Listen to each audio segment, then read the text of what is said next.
Mustafiz was not injured. Mustafiz নিজে থেকে নাম উইথড্র করেনি। মুস্তাফিজ বাংলাদেশ ক্রিকেট বোর্ড তার এনওসি ক্যান্সেল করেনি।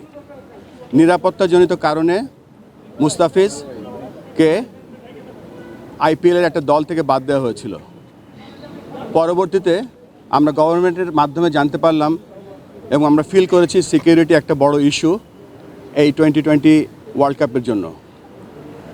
জানার সাথে সাথে আমরা আইসিসির সাথে যোগাযোগ করেছি 4th জানুয়ারি, এবং 4th জানুয়ারি আমরা জানিয়েছি যে this is the situation, give us an alternate venue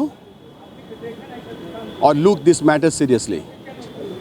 পরবর্তীতে বিভিন্ন পর্যায়ে আমাদের সাথে যোগাযোগ হয়েছে এবং যোগাযোগের এক পর্যায়ে আমরা এস্টাবলিশ করতে পেরেছিলাম যে এই সিকিউরিটির কারণে আইসিসি বিভিন্ন পদক্ষেপ নিয়েছে এবং রিসেন্টলি আইসিসি বিভিন্ন সময় 1996, 2003 যে ঘটনাগুলো ঘটেছিল সেগুলো বলার চেষ্টা করেছে।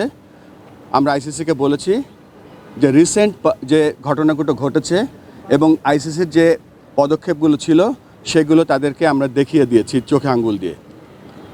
গত বছর ফেব্রুয়ারি মাসে যখন একটা দেশ নিরাপত্তাজনিত কারণে চ্যাম্পিয়ন্স ট্রফি খেলতে যেতে অস্বীকৃতি জানিয়েছিল, তখন সেই দেশের গভর্নমেন্টের পারমিশন নিয়ে আইসিসিকে যখন জানানো হয়েছিল তখন তাদের জন্য একটা নিউট্রাল ভেন্যুর ব্যবস্থা করেছিল এবং সেই নিউট্রাল ভেন্যুতে তারা সমস্ত চ্যাম্পিয়ন্স ট্রফি একটা হোটেলে থেকে একটা মাঠে খেলেছিল। ইট ওয়াজ এ প্রিভিলেজড।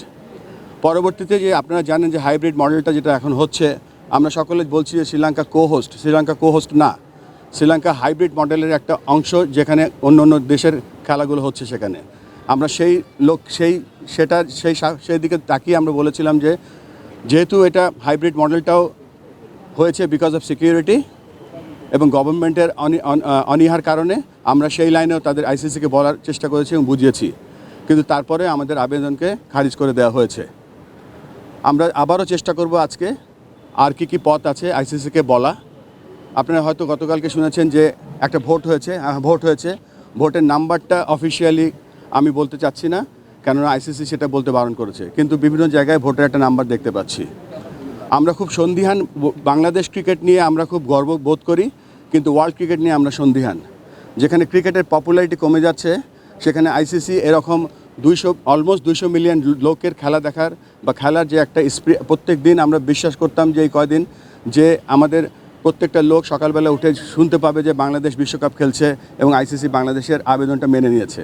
কিন্তু এই সিচুয়েশনে যখন আমরা দেখতে পাচ্ছি বাংলাদেশ খেলতে যাচ্ছে না বা বাংলাদেশকে একটা আলটিমেটাম বেঁধে দেওয়া হয়েছে, তারপরে আমরা সর্বস্ব চেষ্টা করে যাব।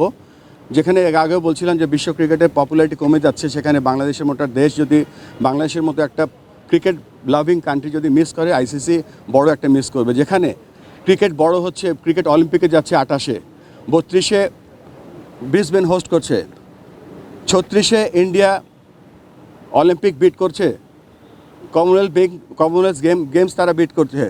সেখানে যদি এরকম একটা জনবহুল ক্রিকেট লাভিং কান্ট্রি যদি না যায়, এটা মনে হচ্ছে যে হোস্ট কান্ট্রির জন্য এটার ব্যর্থতা।